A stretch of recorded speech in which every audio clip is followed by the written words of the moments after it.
लोकसभा चुनाव 2024 को लेकर सभी राजनीतिक दल तैयारियों में जुट चुके हैं।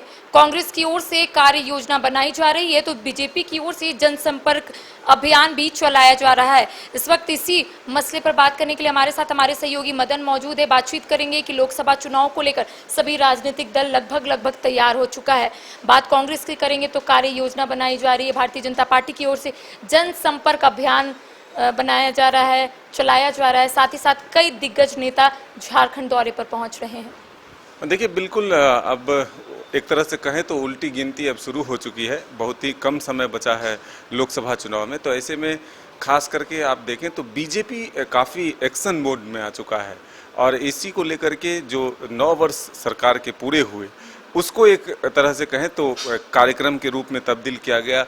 वो भी महीने भर के वो एक चार्ट बनाया गया है और उसके तहत इसे महाजनसंपर्क अभियान का नाम दिया गया है। इसके लिए राष्ट्रीय स्तर के नेताओं को प्रभारी भी बनाया गया है और देश के अलग अलग हिस्सों से नेताओं को अलग अलग लोकसभा क्षेत्रों में जाकर के जो केंद्र सरकार की उपलब्धियां हैं उसको बताने की एक तरह से कोशिश की जा रही है।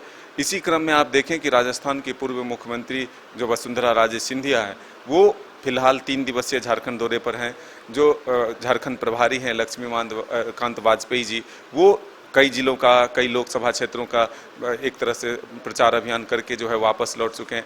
और अब जो सबसे महत्वपूर्ण है वो ये है कि 22 जून को इसी महासंपर्क अभियान में शामिल होने के लिए बीजेपी के राष्ट्रीय अध्यक्ष जेपी नड्डा पहुंच रहे हैं।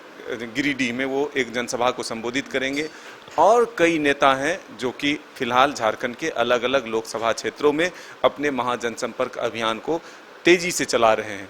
बीजेपी की कोशिश ये है कि इस 1 महीने के अभियान से केंद्र सरकार के उन तमाम कार्यों को गिनाया जाए, लोगों तक पहुंचाया जाए, जिससे कि यह उपलब्धि जो है लोगों तक पहुंचे कि मोदी के कार्यकाल में कितने कुछ बदलाव हुए हैं।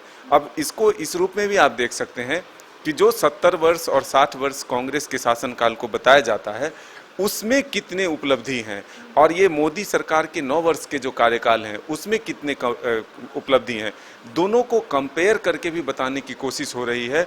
60 वर्ष बनाम 9 वर्ष, यानी कि उसमें कितने देश में डेवलपमेंट हुए उस समय में और इस 9 वर्षों में, तो उसको एक तरह से कंपैरिजन करके भी बताने की कोशिश हो रही है। तो हम ये कह सकते हैं कि बीजेपी की तरफ से पुरजोर कोशिश ये है कि इस बार भी, यानी कि तीसरी बार भी प्रधानमंत्री नरेंद्र मोदी को फिर से एक बार सत्ता दिलाने की कोशिश है और इसके लिए बीजेपी की नज़र जो है वो झारखंड के 14 लोकसभा सीटों पर खास करके है। आप इसको इस रूप से भी समझ सकते हैं कि 1 साल लगभग अब होने जा रहा है, तब से लेकर के अब तक बीजेपी का फोकस उन 2 सीटों पर भी है जिसको कि बीजेपी ने 2019 में अपने हाथ से गंवाया था, यानी कि चाईबासा और राजमहल सीट। जो ये दोनों सीट ऐसे हैं जो लोकसभा के उस पर जो है बीजेपी को जीत हासिल नहीं हुई थी, यानी कि झारखंड में से 14 में से 12 सीटों पर बीजेपी ने जीत हासिल की थी। लेकिन इस बार 14 के 14 सीटें जो है जीतने की कोशिश में बीजेपी जुट चुकी है। लेकिन कांग्रेस की ओर से तो लगातार कहा जा रहा है कि इस बार लोकसभा सीट में बीजेपी एक भी खाते नहीं खोल पाएगी, 14 का 14 सीट कांग्रेस के खाते में जाएगा। देखिए, ये कांग्रेस अकेले नहीं लड़ेगी चुनाव, यहाँ गठबंधन के साथ वो जाएगी।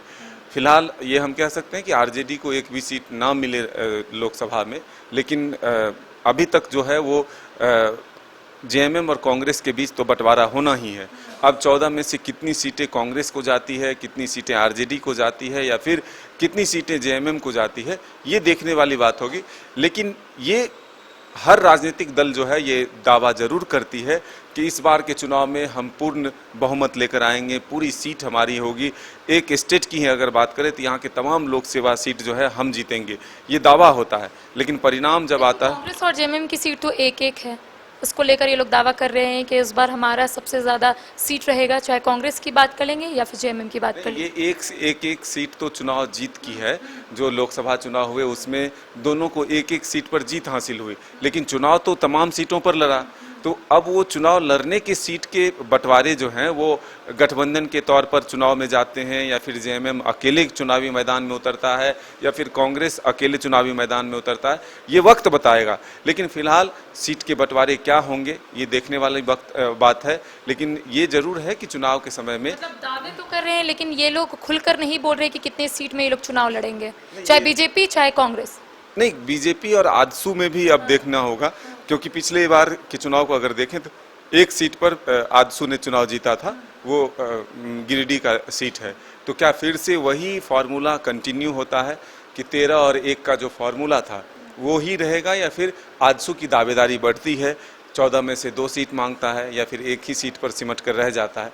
ये देखने वाली बात है, क्योंकि 2019 के लोकसभा में चुनाव साथ लड़ा था आजसू और बीजेपी, लेकिन विधानसभा चुनाव में दोनों अलग अलग हो गए।